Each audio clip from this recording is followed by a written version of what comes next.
Hi, I'm Haboon, I'm 21, I live in London and I'm a Black Muslim. Hiya guys, my name is Bintah, I am Sierra Leonean and Guinean and I'm a proud Black Muslim woman.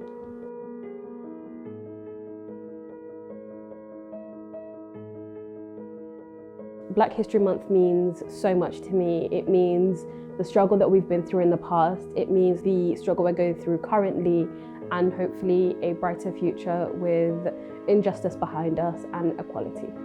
Black History Month means to me, it's more than just a month, but it's a reminder of so much legendary history from extraordinary Black people that have paved the way to where we are today. Being part of the Somali community, there was a while where I didn't associate with the Black community and I knew about Black people and Black history theoretically. But as I've grown up and as I've, entered into life in general and just being in London, I really have embraced being part of the Black community and being so multidimensional.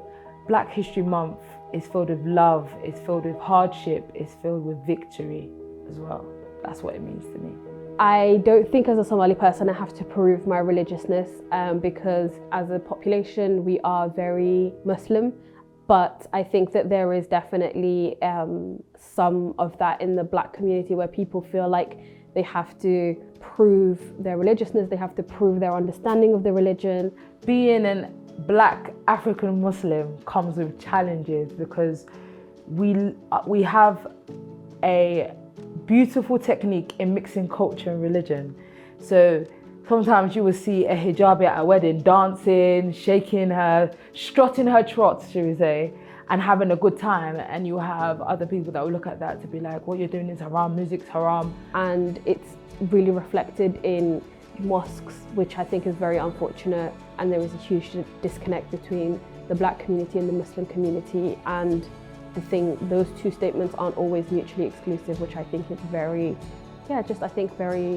unfair.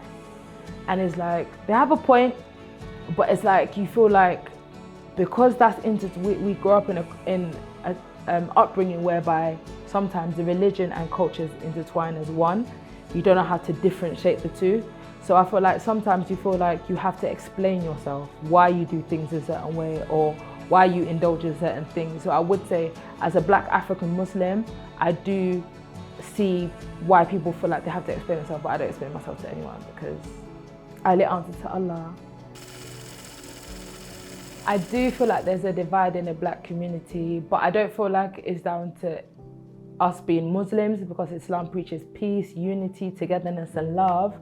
I do feel like it's down to culture. Sometimes Black culture isn't as affiliated with Muslim culture as some other cultures might be, and therefore people just automatically assume you're not Muslim. I do feel like we're still yet to break that barrier and become united. It's down to culture, and people have their own views and own ways of living and how a person should conduct themselves and how things should be done. And I feel like that's what holds a big wedge between the Black Muslim community. I don't think that anyone has to prove their Islamness or their Muslimness because that's the whole point of Islam. There is no race, there is no creed, there is no people that it hasn't reached. So we don't have a great understanding of what it means to be a Muslim. I think I have experienced some racism online when looking for a partner. It isn't massive and it isn't, anything that really ruined my idea of dating and my idea of other ethnicities, but it's never a great feeling. And I think that I'm one to always squash when things aren't, nice or when I don't have a great feeling about things, but it may not be as easy for other people.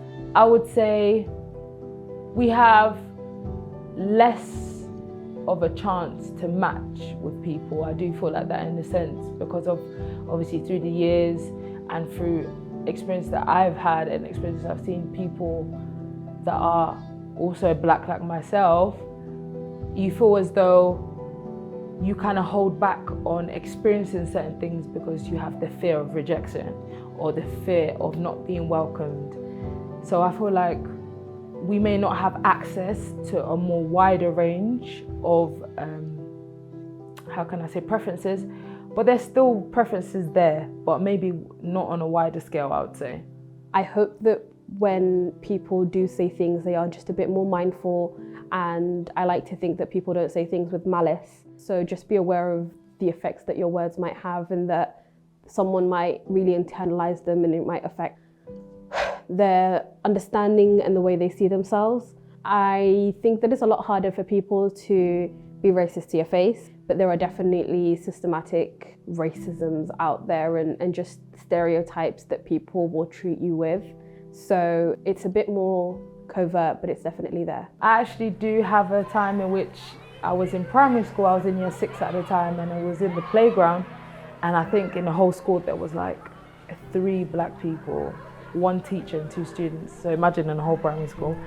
And we was in the playground and we was playing, and I actually remember the young boy's name to this day. His name was Jamie. And he was like, "You can't play with us." And I was like, "Why?" And he was like, "Because you're an N, the N word."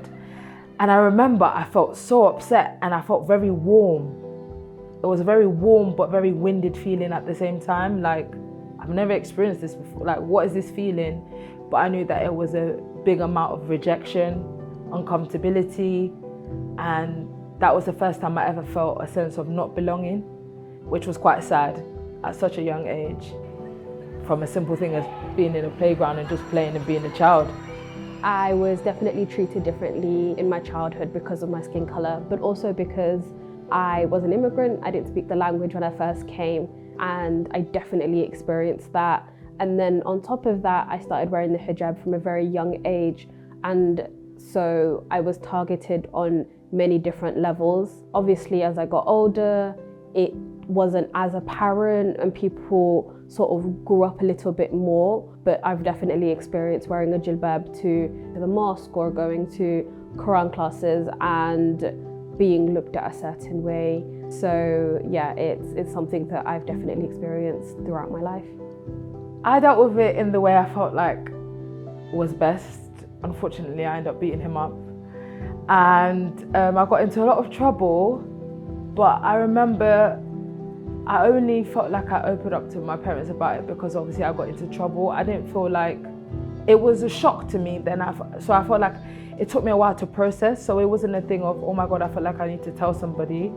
It's like I automatically went into defense mode and felt like, as a child, I just felt like I had to reflect the same way he made me feel back onto him. But as an adult now, I feel like the best thing I can do and we can do as a community is teach our children about the beautiful things about people being different, looking different, coming from different backgrounds and cultures, letting our children know that their identity is their crown and that they should wear it proudly everywhere they go. And if somebody's making them not feel wanted or as if they do not belong, let them know that they belong in every room they walk in and that they're worthy of being given opportunities just like everyone else in the room.